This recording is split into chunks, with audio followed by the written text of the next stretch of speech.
ദ്വാരകയിലെ ദ്വാരകാധീശന്റെ ക്ഷേത്രം ഭാരതത്തിലെ ഏറ്റവും പവിത്രമായ ചതുർധാമങ്ങളിൽ ഒന്നായ ദ്വാരകാധീശ ക്ഷേത്രത്തിലേക്കാണ് സാധനാപത്തിനൊപ്പം നമ്മൾ ഇനി സന്ദർശനം നടത്തുവാൻ പോകുന്നത്.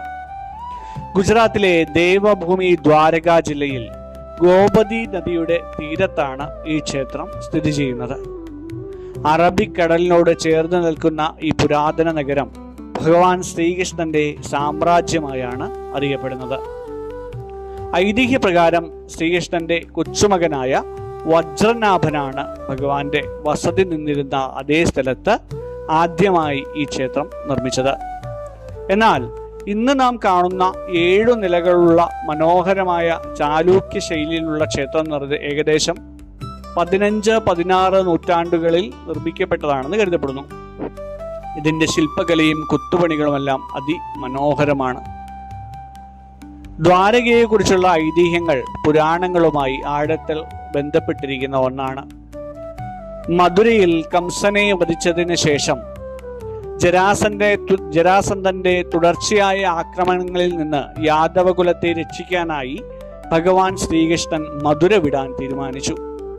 കടലിൽ നിന്ന് 12 യോജന ഭൂമി ദാനം വാങ്ങിയ കൃഷ്ണൻ വിശ്വകർമാവിനെ കൊണ്ട് അതിമനോഹരമായ ഒരു നഗരം നിർമ്മിച്ചു.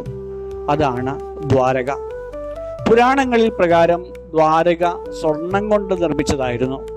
കൃഷ്ണൻ ഭൂമി ഉപേക്ഷിച്ചതിന് പിന്നാലെ ഈ നഗരം കടലിനടിയിലായി എന്നാണ് വിശ്വസിക്കപ്പെടുന്നത്.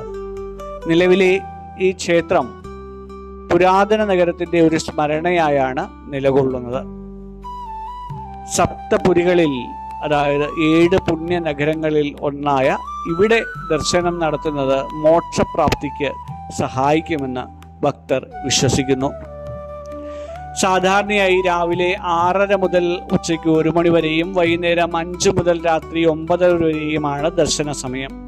കൃഷ്ണന് നൽകുന്ന ഭോഗ സമയങ്ങളിൽ ദർശനം താൽക്കാലികമായി നിയന്ത്രിക്കാറുമുണ്ട്. ക്ഷേത്രത്തിനുള്ളിൽ ഭക്തർ മാന്യമായ വസ്ത്രങ്ങൾ ധരിക്കണം. പുരുഷന്മാർ മുണ്ട്, ധോത്തി അല്ലെങ്കിൽ പാൻസ്, ഷർട്ട് എന്നിവയൊക്കെ ധരിക്കാം.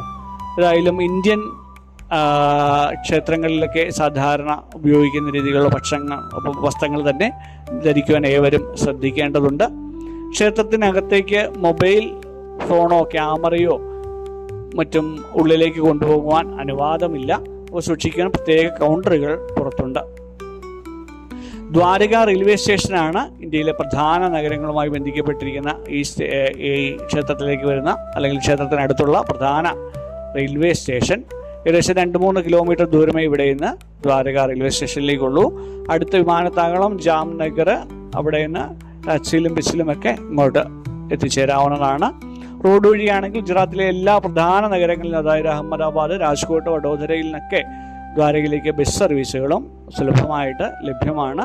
ക്ഷേത്രത്തിന് മുകളിൽ ഉയർത്തുന്ന വലിയ പതാക, അതായത് ആ ധ്വജം, ഒരു ദിവസം 5 തവണ മാറ്റാറുണ്ട്. ഈ പതാകയിൽ സൂര്യനും ചന്ദ്രനും ആലേഖനം ചെയ്തിട്ടുമുണ്ട്. ഇത് ലോകമുള്ളിടത്തോളം കാലം കൃഷ്ണന്റെ ഭരണം നിലനിൽക്കും എന്നതിനെയാണ് സൂചിപ്പിക്കുന്നത്. നമുക്ക് പോകാം, കാണാം ദ്വാരകാധീശനെ സാധനാവതത്തിനൊപ്പം. നന്ദി.